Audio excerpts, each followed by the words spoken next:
여러분, 안녕하십니까? 우선 단도직입적으로 제 소개를 먼저 드릴게요. 저는 한 집안의 가장이자 50대 초반의 남자입니다. 제 입으로 이런 말씀 드리는 게 머쓱하긴 하지만, 주변에서는 부러움 섞인 말로 저를 부동산 부자라고 부르기도 합니다. 하지만 제가 이렇게 남들에게 부러움을 사기까지는 정말 많은 풍파를 겪어야 했습니다. 삶을 다 포기하고 싶을 만큼 힘들었을 때도 있었어요. 정말 딱 죽기 직전까지 괴로웠던 때가 저에게도 당연히 있었습니다. 그 시기에 가장 많이 저를 괴롭게 했던 중학교 동창놈이 있어요. 사람 사는 게 정말 한치 앞도 모를 일인 게 그놈을 다 어른이 돼서 다시 만나게 되었습니다. 우연한 계기로 저를 괴롭혔던 그 동창놈을 만나게 돼서 예상치 못하게 통쾌한 복수를 하게 된 경험하게 됐는데요. 이 이야기를 아는 친구가 한 명 있긴 하지만 다른 주변 사람들에게는 구구절절 하기에도 뭐하고 해서 불특정의 많은 분들에게 제 인생설을 풀어드리고 싶어서 이렇게 좋은 사연 채널에 혹시나 하고 제 사연도 보내보려고 합니다. 우선 저는 중학교 때 이후로 고아나 다름없는 생활을 하게 되었습니다. 그 전에는 그렇게 화목하진 않아도 많이 어렵진 않은 평범한 집안에서 자랐습니다. 제 아버지는 가정에는 소홀했지만 술도 좋아하고 친구 좋아하고 사람 좋아하는 사람이었어요. 그런 아버지의 성품이 저희 가족에게 문제가 됐습니다. 평범한 말단 회사원이었던 아버지는 친구가 사업을 시작한다고 술김에 보증을 서줬던 겁니다. 중학교 1학년이 되어서 반장도 하고 친구들에게 인기도 많아서 나름대로 열심히 학교 생활을 시작했던 어느 날 하교를 하고 집에 갔더니 집안에 가구고 뭐고 온통 빨간 딱지가 잔뜩 붙어 있었습니다. 집에서 부업을 하시던 어머니는 거실 바닥에 주저앉아서 엉엉 울고 계셨어요. 엄마, 이게 뭐예요? 왜 집에 이런 스티커가 붙어 있어요? 승용아, 네 아버지가 기어코 일을 저질렀다. 아휴, 우리 길바닥에 나앉게 생겼어. 이를 어쩌냐? 뭐라고요? 우리 집에 있는데 왜 길바닥에 나앉아요? 어린 저는 울며불며 소리치는 어머니의 말을 퍼뜩 이해할 수가 없었습니다. 낡은 아파트기는 해도 포근한 보금자리였던 집에서 쫓겨나야 한다는 사실이 말이 안 된다고 생각했어요. 그날 저녁 아버지는 술을 잔뜩 마시고 집에 들어와서 잔소리를 하던 엄마에게 행패를 부렸습니다. 당신, 내가 보증 함부로 서주는 거 아니라고 그렇게 신신당부를 했는데 기어코 일을 저질렀어. 어쩔 거야? 앞으로 어떻게 할 거냐고. 네 옆에 내가 기분 잡치게 왜 이래? 어디 하늘 같은 남편한테 고래고래 소리를 지르냐고?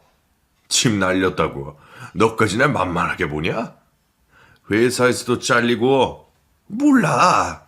내가 지금까지 너희 두 사람 먹여 살렸으니까 앞으로는 니들이 알아서 살아. 미쳤어? 회사까지 잘렸다고? 아이고 내 팔자. 승용이 이제 막 중학생 됐는데 공부도 잘하고 반장까지 하는데 애 앞길을 이렇게 막아. 네 옆편 내가 그래도 말로 하면 못 알아듣지? 그렇게 어머니에게 윽박을 지른 아버지는 처음으로 폭력을 이둘렀습니다. 집안에 빨간 딱지가 붙어있던 의자와 접시 등을 어머니와 저를 향해서 마구 집어던졌어요. 저는 아버지를 막으려고 했지만 속수무책이었습니다. 아빠 그만하세요. 제발 그만하시라고요. 그만하긴 뭘 그만해? 이 자식아, 너도 대가리 좀 컸다고 애비 무시하냐? 그렇게 말하며 아버지가 집어던진 접시가 벽에 부딪혀 깨진 조각이 저 볼 근처를 날카롭게 긁고 지나갔습니다. 그 바람에 피가 철철 났어요. 그 상처는 아직도 지워지지 않고 제 얼굴에 남아있네요. 정말 한순간에 집안은 아수라장이 되었고 저희는 하루아침에 말 그대로 길바닥으로 나앉게 되었습니다. 저희 아버지는 친가 쪽에서 내놓은 자식이었고 외가는 시골에 살고 계셨는데 저희를 도와줄 형편이 되지 못했어요. 집에서 쫓겨나고 저와 제 어머니는 싸구려 여관방을 전전하게 되었습니다. 회사에서 잘린 후에 거리를 배회하던 아버지와는 연락이 끊겼고 하루 일당을 받으며 공사장에서 자비를 하던 어머니 덕분에 근근히 먹고 살 수 있었어요. 하지만 그런 생활이 한 달 넘게 지속되자 어머니도 점점 지쳐가셨습니다. 그리고 어느 날 아버지가 나타났어요. 그리고 어머니에게 말했습니다. 야, 돈 좀 있냐? 10만 원만 줘봐. 한 달 만에 나타나서 돈? 돈이 어디 있어? 하루를 살기처럼 힘들게 사는데. 당신 도대체 뭐하고 다니는 거야? 어머니는 그렇게 소리 지르셨고 어머니가 소리를 지르자마자 아버지는 어머니의 뺨을 후려갈겼습니다. 금방 얼굴이 빨갛게 부어오르는 게 보이더라고요. 그렇게 맞고 나서 어머니는 오히려 차분하게 말씀하셨어요. 우리 이혼하자. 그 말에 또 격분한 아버지가 손찌검을 해댔고 저는 가운데 서서 온몸으로 어머니를 막아주었습니다. 그리고 제가 아버지 팔을 붙들고 대성통곡을 하며 애원을 했습니다. 아버지, 제발 그만하세요. 그리고 엄마랑 이혼해주세요. 제발요. 제가 아버지에게 그렇게 뭔가를 간절히 요구한 적이 없었기 때문인지 아버지의 눈빛이 흔들리더라고요. 그리고 며칠 후에 어머니와 아버지는 합의 이혼을 하게 되셨습니다. 저희 집이 그런 일을 겪으면서 저는 학교에 교납금을 낼 수도 없었고 준비물이 있으면 준비물을 사갈 수도 없었고 도시락마저 사갈 수가 없었습니다. 다른 반 반장 어머니들은 같은 반 친구들에게 간식거리를 돌리기도 하는데 너는 하는 게 뭐냐며 담임 선생님은 물론이고 친구들에게까지 핀잔을 들어야 했어요. 저희 가족이 살던 아파트에 7층에 살던 저와 같은 반 친구였던 이규식이라는 놈이 학교 쉬는 시간에 저에게 다가와서 말했습니다. 야, 승용아. 너희 집 쫄딱 망했다며? 우리 엄마 말로는 너희 가족 야반 도주했다던데. 그게 사실이야? 일부러 다른 친구들이 다 드러난 듯이 크게 외치는데 그 물음에 저는 아무 대답도 할 수 없었습니다. 그랬더니 그 자식이 선심을 쓰듯이 말하더라고요. 승용아, 오늘도 점심에 수돗물 마실 거야? 야, 나 아침을 많이 먹고 와서 부딪혀서 그런데 네가 내 도시락 좀 먹어라. 됐어. 괜한 자존심이 상한 제가 대답하자 그 자식이 눈을 땡그랗게 뜨고 말하더라고요.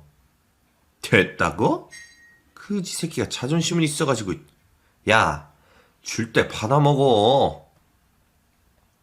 자존심은 상했지만 당시에 어머니께서 폐렴을 앓고 계셔서 일을 하지 못하셨고 저는 며칠째 굶은 터라 못 이기는 척 그 자식이 준 도시락을 받아 먹었습니다. 그때부터 그 자식과의 질긴 악연이 시작되었던 겁니다. 저희 어머니는 있는 돈을 다 끌어모아서 폐렴을 고치는 데 쓰셨어요. 그리고 저희는 여관방에서도 쫓겨나야 했습니다. 제가 여관에서 자비를 하겠다며 사정을 해서 일주일 이상은 버틸 수 있었는데 더 이상은 안 된다며 쫓아내더라고요. 허망해진 저 어머니는 그냥 정처 없이 길을 걷고 있었어요. 서로 아무 말도 하지 않았습니다. 그런데 우연히 길에서 규식이 그 자식과 그 자식의 어머니를 마주쳤어요. 같은 아파트에 살았던 터라 서로 안면이 있던 사이라서 먼저 다가와서 인사를 했습니다. 어머, 승용아. 승용이 엄마. 여기서 만나네. 잘 지냈어? 아이고, 고를 보니 잘 지내진 못한 것 같네. 규식이 어머니의 말에 저희 어머니가 대답하셨습니다. 규식이 엄마? 오랜만이네요. 그래요. 근데 꼴이 왜 그래? 두 사람 다 얼굴에 버진까지 피고. 밥 못 먹었어? 어쩌냐. 이리 와. 시장 가서 내가 국밥이라도 사줄 테니까. 규식이 엄마가 그렇게 말했고 규식이 자식은 옆에서 비열하게 입꼬리만 씩 올리며 웃고 있었습니다. 저 어머니는 규식이 엄마가 사준 국밥을 정말 개눈 감추듯이 먹어치웠어요. 그 모습을 안쓰럽게 지켜보던 규식이 엄마에게 저희 엄마가 말했습니다. 저기 염치 없는 부탁이긴 한데 우리 승용이 좀 규식인에서 며칠 지내게 할 수 없을까요? 제가 한동안 폐렴 때문에 일을 못했거든요. 일 좀 구하고 자리 좀 잡으면 승용이 데리러 갈게요. 보상도 해드리고요. 정말 제가 부탁할 곳이 없어서 그래요. 그렇게 절절하게 말하며 저희 어머니가 눈물을 흘리셨습니다. 승용이 엄마는 어리둥절한 표정을 짓다가 이내 대답했어요. 그래요? 우리 남편한테 물어보긴 해야 되는데. 남편은 뭐 내 말이면 다 따르니까. 승용이 수학 잘하지? 그럼 잘 됐다. 우리 규식이랑 같이 지내면서 규식이 공부 좀 봐주고 하면 나야 고맙지? 어떠냐 규식아? 옆에서 듣고만 있던 귀식이 놈은 건성으로 고개를 끄덕였습니다. 그리고 저희 어머니는 썩은 동아줄인지도 모르고 붙잡고서 연신 감사 인사를 했어요. 고마워요. 정말 고마워요. 승용아, 규식이네서 조금만 지내고 있어. 엄마가 금방 일 구하고 데리러 갈게. 엄마, 그냥 나도 엄마 따라서 갈래. 제 말에 어머니는 엄마 표정을 짓고 단호하게 말씀하셨습니다. 너 학교 안 다닐 거야? 이렇게 고마운 분들이 나타났는데 감사합니다 하고 따라갈 것이지. 알았어요. 규식이 엄마, 오늘 국밥도 정말 고맙고 제가 이 은혜 나중에 꼭 갚을게요. 그게 어머니와의 마지막이었습니다. 그때 이후로 어머니의 소식을 들을 수가 없었고 어머니를 찾을 수도 없었어요. 저는 그날 저녁부터 규식이네 집에서 얹혀 살기 시작했습니다. 규식이는 남동생이 하나 있었고 방 3개짜리 집에 하나는 서재로 해둬서 저는 잘 곳이 없었어요. 규식이 엄마가 미안한 척을 하며 저에게 말했습니다. 승용이가 마땅히 잘 곳이 없네. 저기 베란다 앞에서 자도 되겠어? 네, 저는 아무 데서나 자도 괜찮아요. 감사합니다. 그래, 그럼 편하게 쉬어라. 그리고 내일부터 학교 끝나면 집에 와서 규식이랑 규식이 동생 준식이 공부 좀 봐주고. 알겠지? 그나저나 너 며칠을 못 씻었니? 냄새가 고약하네. 화장실 가서 일단 좀 씻어라. 그날 저는 그저 내 몸 하나 쉴 수 있는 곳이 생겼다는 것에 감사해야 했습니다. 화장실에서 좋은 향이 나는 비누로 몸을 씻다 보니 어쩐지 눈물이 나더라고요. 아버지도 어머니도 없이 저 혼자가 되었다는 사실이 뼈저리게 외롭게만 느껴졌습니다. 규식이 어머니는 하루 이틀은 그래도 저를 규식이나 규식이 동생과 다름없이 대해주셨어요. 그런데 규식이 자식이 저에게 수학을 배우다가 성질이 났는지 난동을 피웠고 본인 어머니에게 거짓말을 했습니다. 엄마, 나 승용이한테 수학 안 배울래? 이 자식 승 엉터리야. 그러다 공부 못한다고 병신 머저리래. 엄마. 야, 규식아, 내가 언제 그랬어? 그 말을 듣고 규식이 엄마는 저를 노려보고는 말했습니다. 하여간 머리 감은 짐승을 걷어쓰는 게 아니랬는데. 야, 너 뭐 잘났다고 우리 아들한테 그렇게 막말을 해? 미쳤니? 너 오늘 저녁 없어. 물도 마시지 마. 그리고 돈 줄 테니까 정육점 가서 삼겹살 좀 사와. 영수증이랑 거스름돈 꼭 챙겨오고. 그날부터 저는 그 집에서 자비를 도맡아 사게 되었습니다. 그 집 아저씨는 출장이 잦아서 집에 잘 들어오는 날이 없었고 삼겹살을 사갔더니 세 식구만 열심히 먹더라고요. 저는 거실 구석에서 삼겹살 냄새만 맡으며 침만 꼴딱꼴딱 삼키고 있어야 했습니다. 상추에 크게 한 쌈 싸서 입에 쳐넣으며 규식이놈은 저를 보고 낄낄대며 웃고 있었습니다. 정말 그 서러움은 당해보지 않은 분들은 모르실 겁니다. 그날 새벽에 저는 몰래 부엌에 가서 식은 밥을 티 안 나게 한 숟가락 퍼먹었어요.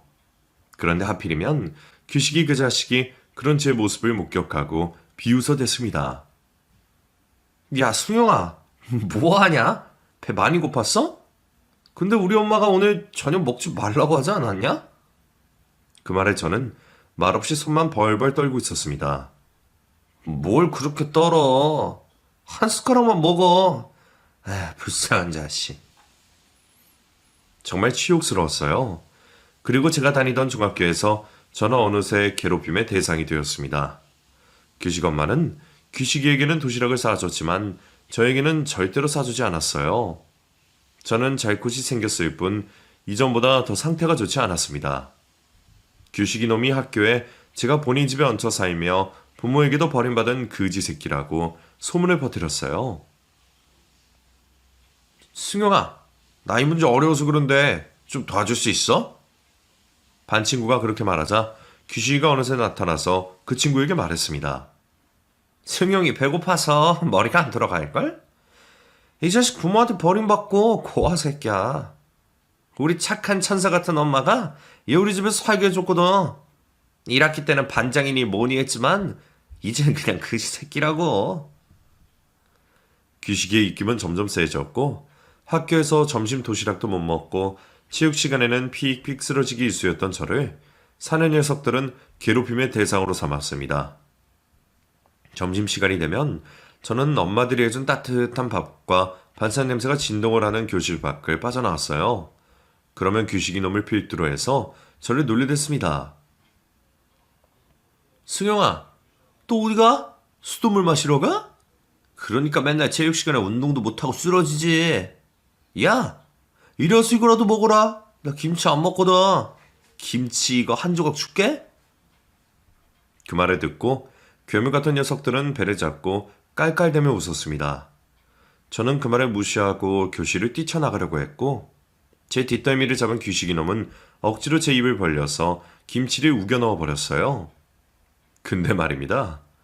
물색도 없이 그 김치 맛이 어찌나 좋던지요. 저는 꾹꾹 씹어서 김치를 삼켰습니다.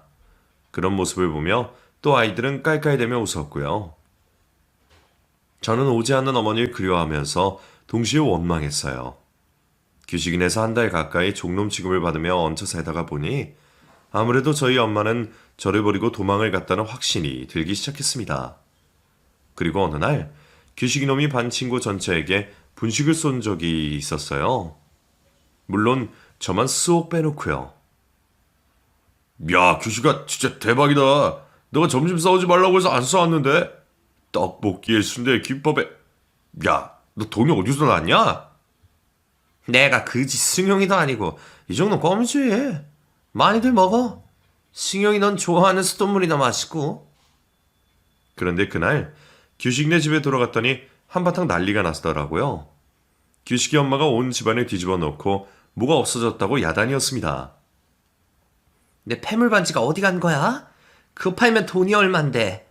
야 승용이 너 네가 가져갔지. 규식이 엄마는 다짜고짜 저부터 의심을 했습니다. 그 순간 저는 알 수 있었어요. 규식이 놈이 어디서 돈이 나서 반 친구들에게 그렇게 거하게 한턱을 쏜 건지 말이에요. 규식이 엄마에게 저는 완강이 아니라고 말을 했습니다. 아줌마 아니에요. 저는 그런 게 있는지도 몰랐어요. 규식이 그놈이 가져간 거라고요. 오늘 반에서 애들. 그렇게 말하자마자 아줌마는 제 뺨을 후려갈겼어요. 이게 어디서 남의 아들이 도둑놈을 만들어? 그지 새끼가 진짜. 너 당장 나가. 재워주고 먹여줬더니 은혜를 이렇게 갚어? 나가! 아줌마는 제 말을 다 듣지도 않고 저를 내쫓아 버렸습니다. 정말 억울하고 비참한 날이었어요. 그날 이후에 저는 학교도 나가지 않고 거리를 떠돌아다녔습니다. 그때가 가을이라서 저녁이던 추웠거든요. 아무 벤치에나 땅바닥에 나뒹굴어 다니는 신문을 덮고 누워서 내일 아침이면 눈을 뜨지 않기를 바라는 날들이 이어졌습니다. 그 어린 나이에 거리의 불황자 신세가 되어버린 거예요. 언제 죽어도 이상하지 않을 만큼 피폐한 나날들이 이어졌습니다. 그렇게 몇 날 며칠을 밥 한 숟가락, 물 한 모금 먹지 못하고 지내던 날에 저는 어느 아주머니의 도움으로 목숨을 구했습니다.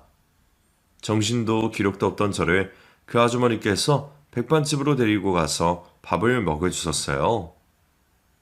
아이고 어린 학생 같은데 어쩌다가 이렇게 됐어. 얼른 먹어.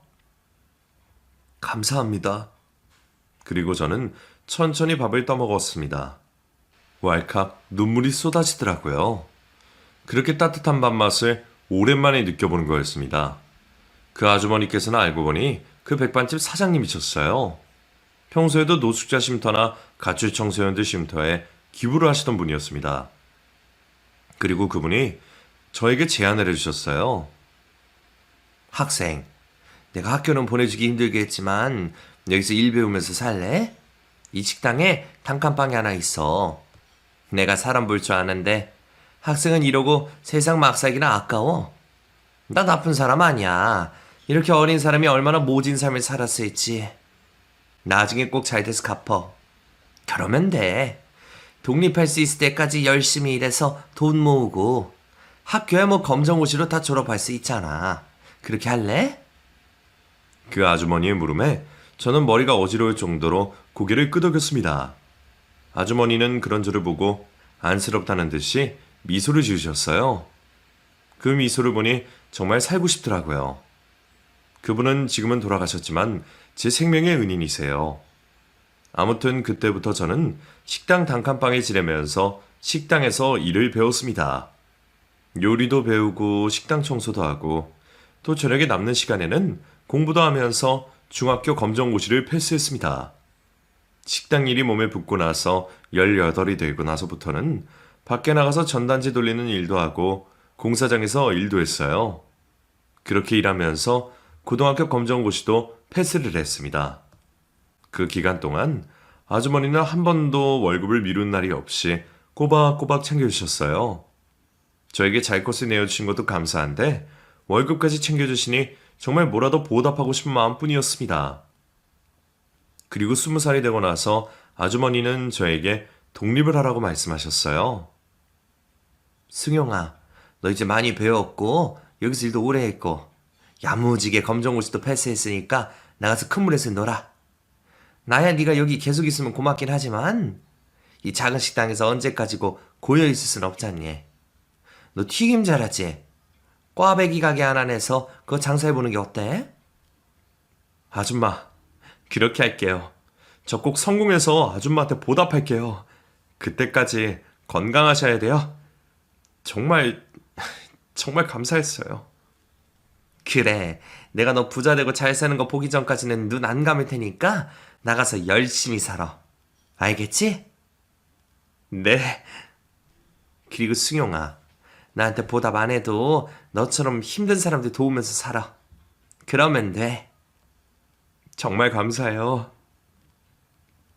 저는 그렇게 아주머니에게 인사를 드리고 나서 그동안 열심히 모은 돈으로 5평 남짓한 작은 곳에 꽈배기 가게를 차렸습니다.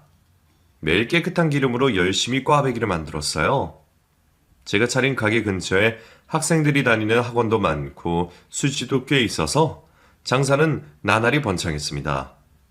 그때부터는 정말 저를 외면했던 하늘이 제 편이 된 것만 같은 기분이었어요. 꽈배기 가게가 장사가 잘 돼서 돈도 많이 벌었고 저는 욕심내지 않고 열심히 저축을 하고 청약을 부었습니다.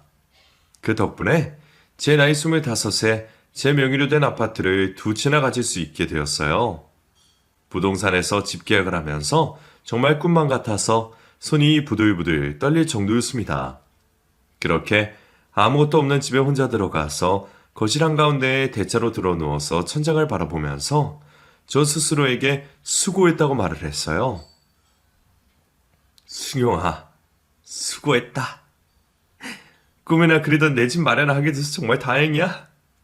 너 잘 살았어, 이놈아. 그렇게 외치고 나니 눈에 눈물이 주르륵 주르륵 흘러내렸습니다.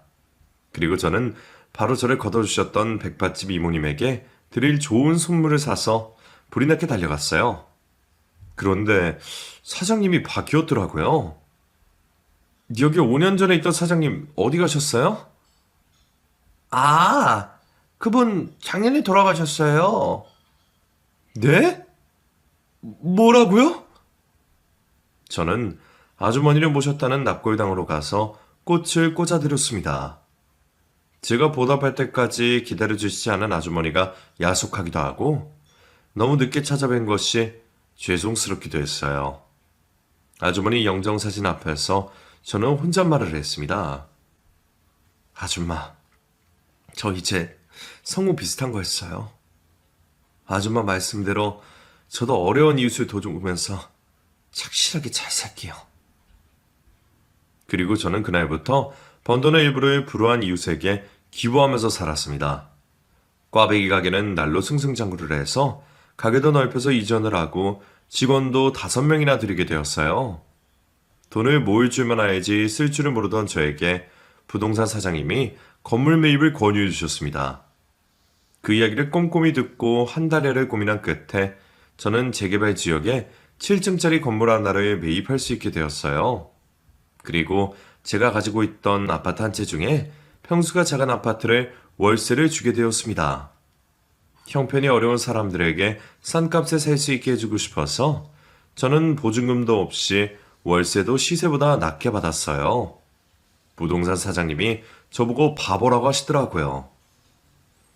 아이고, 우리 꽈배기 가게 사장님은 그 집을 그 가게에 그렇게 내놓는 사람이 어디 있어? 덕분에 신혼살림 시작하는 어려운 사람이 냉큼 계약하긴 했는데. 다행이네요. 제가 원하던 바예요. 아이고, 왜요? 월세만 꼬박꼬박 잘 내주면 그걸로 됐죠 뭐. 그려? 어디 만만치 않은 세입자 한번 만나봐야 정신이 차리지. 아직 젊다. 젊어. 부동산 사장님이 그렇게 말씀을 하시는데 저는 그냥 웃고 말았습니다. 하지만 그 일이 실제로 벌어질 줄 제가 당시엔 꿈에도 몰랐죠. 저는 부동산에 재미를 붙여서 꽈배기 장사로 번 돈을 아파트를 사고 기부를 하고 그러는데 정신이 팔려 있었습니다. 그리고 오랜만에 세입자들이 넣은 월세를 확인하는데 제가 싼 가격에 내어준 그 작은 평수의 아파트 세입자가 1년간 단 한 번도 월세를 내지 않은 사실을 알게 되었어요. 내가 이걸 왜 이제서야 확인했지? 저는 그렇게 말하며 번호를 등록해두고 한 번도 연락을 해보지 않았던 세입자에게 전화를 걸었습니다.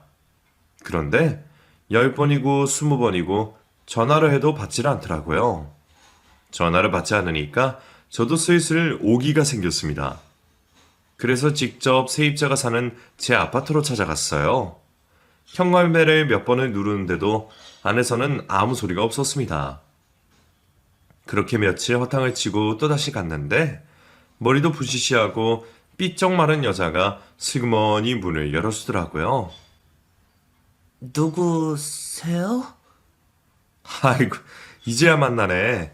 저 여기 집주인이에요. 여기 세대로 사시는 분이시죠?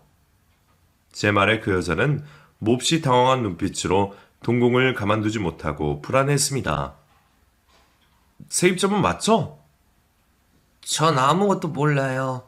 남편이 도박으로 돈을 다 날려서. 네? 남편분 지금 어디 계신데요? 몰라요. 또 어디 도박하러 갔겠죠.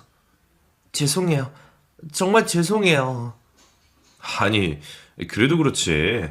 월세를 1년 동안 단 한 번도 내지 않는 게 말이 됩니까? 우선 저 나쁜 사람 아니고 사정 들어와서 도울 수 있으면 도울 텐데 바깥 양반 언제 오세요? 아마 내일 낮에는 올 거예요.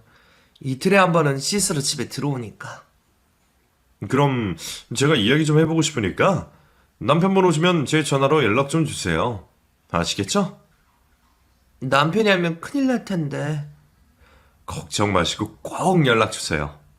그래야 뭐든 해결하든가 말든가 하죠. 이거 불법이에요. 제가 변호사 끼고 오면 상황 걷잡을 수 없게 됩니다. 그 전에 좋게 해결하자고 하는 거니까 꼭 연락 주세요.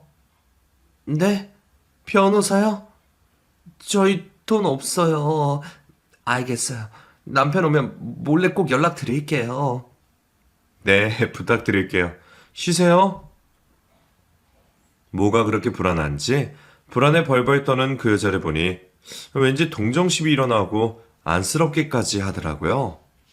아무래도 그 여자의 남편이 제대로 된 놈은 아닐 거란 예상은 충분히 할 수 있었습니다. 그렇게 이틀이 지나고 정말로 낮 2시쯤에 저에게 메시지가 도착했어요. 남편이 지금 집에 와서 씻고 있어요. 저는 그 메시지를 보자마자 꽈배기 가게에서 일을 하다가 당장 그 아파트로 달려갔습니다.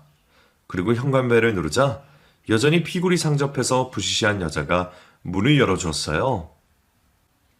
제가 열어준 거 알면 큰일 나니까 일단 남편이 열어줄 때까지 밖에서 기다려주세요. 그렇게 다급하게 말하고 문을 닫아서 저는 계속 현관 앞에 서서 벨을 눌렀습니다.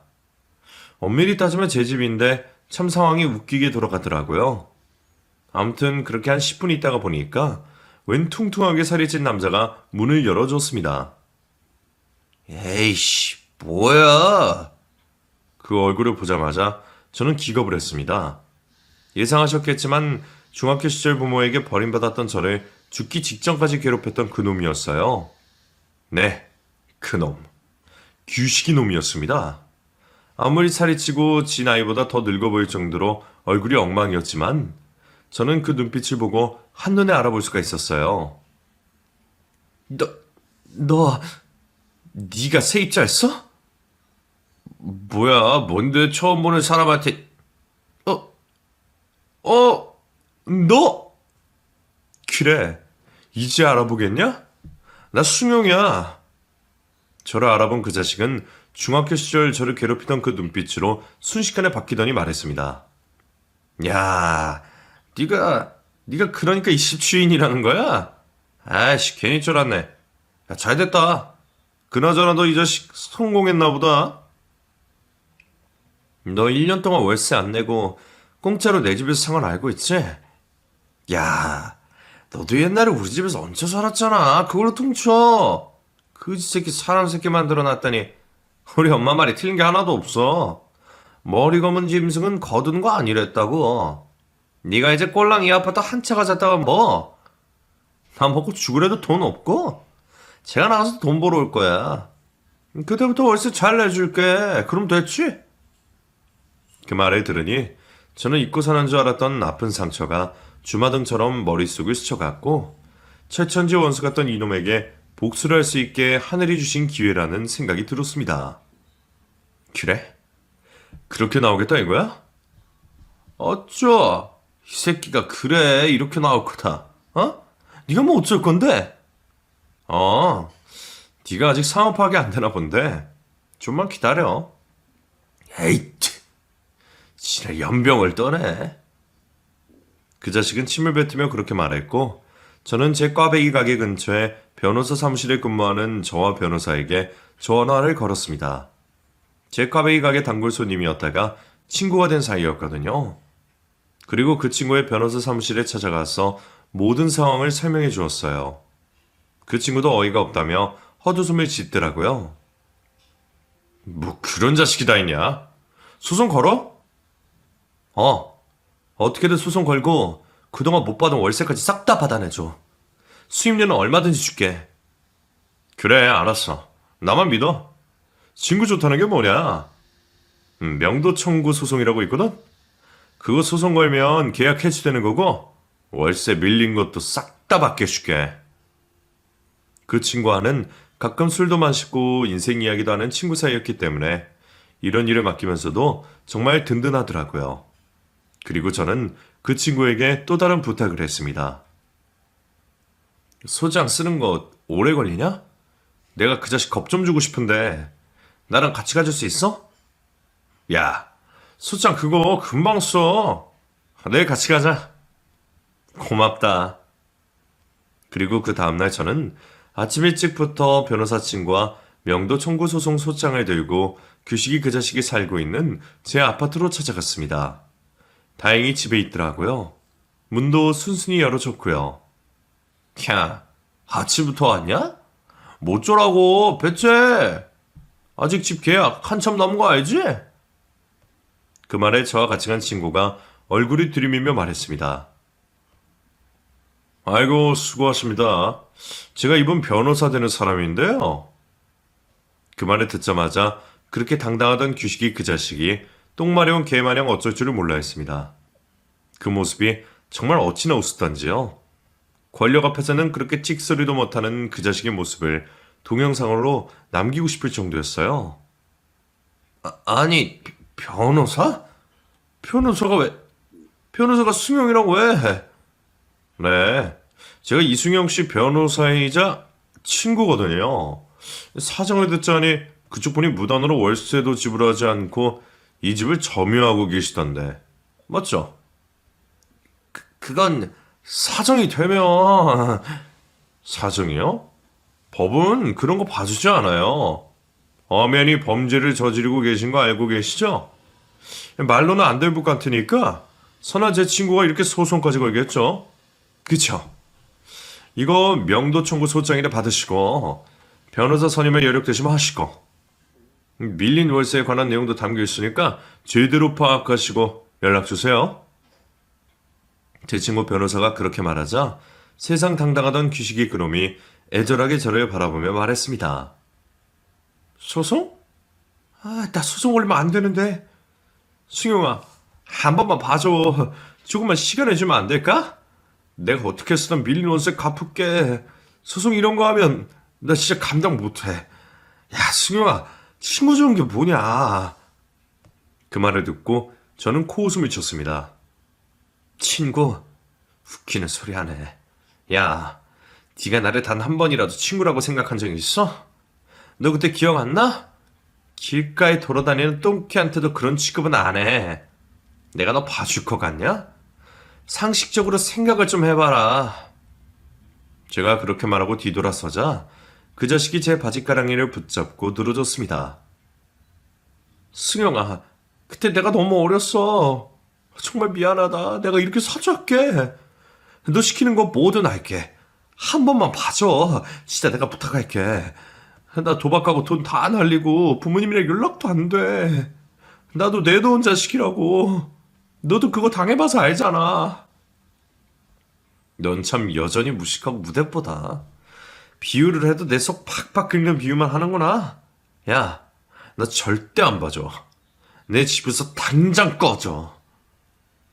그렇게 말하고 저는 그 자식이 잡고 늘어져 있던 손을 부리치고 친구 변호사와 그 집을 빠져나왔습니다. 그리고 그 친구와 그날 저녁 술 한잔 마시며 제가 겪었던 이런 날의 일들에 대한 거를 다 이야기해 줬어요. 그 친구도 어렵게 공부해서 변호사가 된 친구여서 제 이야기에 깊이 공감해주고 안타까워하면서 들어주었습니다. 그러니까 사람이 그렇게 못되게 살면 안 돼. 야, 변호사 하다 보면 별놈 다 만난다. 근데 꼭 나쁜 놈들이 나쁜 짓을 반복하더라고. 승용아, 그동안 고생 많았다. 이번 일로 어린 승용의 상처는 다 씻어내버려라. 그 말을 들으니 정말 기운이 샘솟더라고요. 고마워. 내가 그래도 잘 살았나 보다. 어른 다 돼서 너처럼 좋은 친구도 만나고 말이야. 그렇게 저는 규식이 놈에게 소송을 걸었고 결국 그놈은 밀린 월세를 토해내고 제 집에서 쫓겨나고야 말았습니다. 이사를 간다고 해서 구경을 갔더니 세간살이도 변변치 못하더라고요. 그리고 그 자식은 저에게 설설기며 돈을 빌려다 달라는 말까지 했습니다. 승영아, 왔어? 아휴, 그래도 어떻게든 내가 너한테 빚진 거 갚아서 다행이다. 근데 승용아, 너 부자라며? 나 새 출발하게 투자 좀 해주면 안 되냐? 1억만. 내가 금방 갚을게. 야, 규식아, 너 아직도 정신을 못 차렸어? 미쳤냐? 내가 너한테 그 돈을 주겠어? 뭐 1년 만에 어떻게 갚을 건데? 도박이라도 하게? 도박하면 돈 벌 수 있을 것 같아? 나 촉이 왔어. 할 수 있어, 진짜야. 야, 네 와이프를 좀 봐라. 정말 불쌍하다, 불쌍해. 너 같은 놈 만나서 사는 저 여자는 무슨 죄냐. 정신 똑바로 차리고 살아. 네가 원하는 그 돈은 내가 좋은 데에 기부할게. 기부? 나한테 기부해. 야, 수영아. 잘 가라, 어? 다시는 보지 말자, 지긋지긋한 새끼야. 저는 그렇게 그 자식과의 오래된 악연과 한을 훌훌 털어내고 그 자리를 떠났습니다. 가슴속에 묵혀두었던 커다란 바위덩어리가 파도에 떠밀려 가듯이 가뿐해진 기분이었어요. 그리고 저는 저를 도와주었던 변호사 친구와 더욱더 막역한 사이로 지내게 되었습니다. 그리고 그 친구와 어울리다 보니 다른 변호사들도 많이 만나게 되었어요. 거기에서 지금의 제 아내도 만나게 되었네요. 아내는 제 변호사 친구의 사법연수원 동기였습니다. 처음에는 감히 거들떠도 보지 못하고 그냥 속으로만 호감을 갖고 있었는데 그 사람이 먼저 저에게 손을 내밀어 주었어요. 승용씨, 정말 답답하게 이럴 거예요? 네?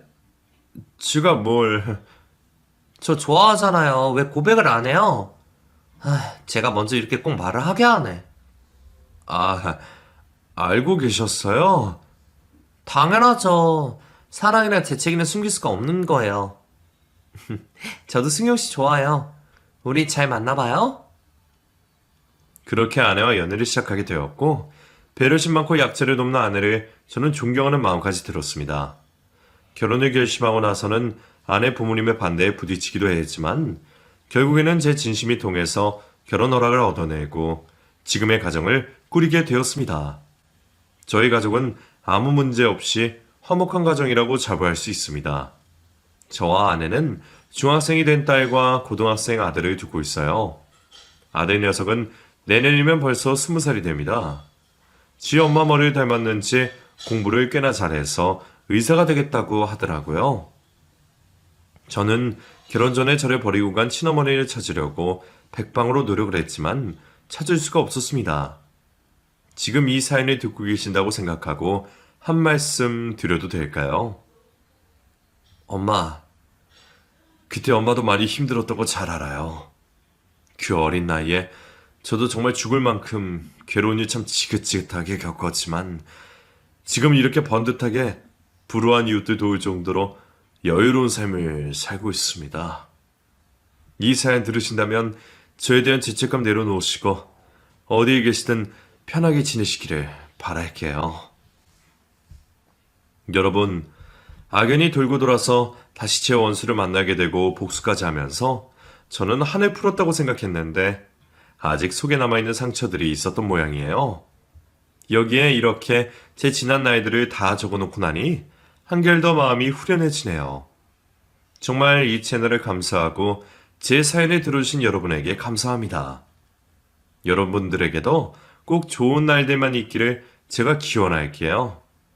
그럼 저는 앞으로도 제 가정 지키면서 어려운 이웃들도 돕고 그렇게 열심히 살아가 보겠습니다. 이제 벌써 2022년 하반기가 되고 추석이 다가왔네요.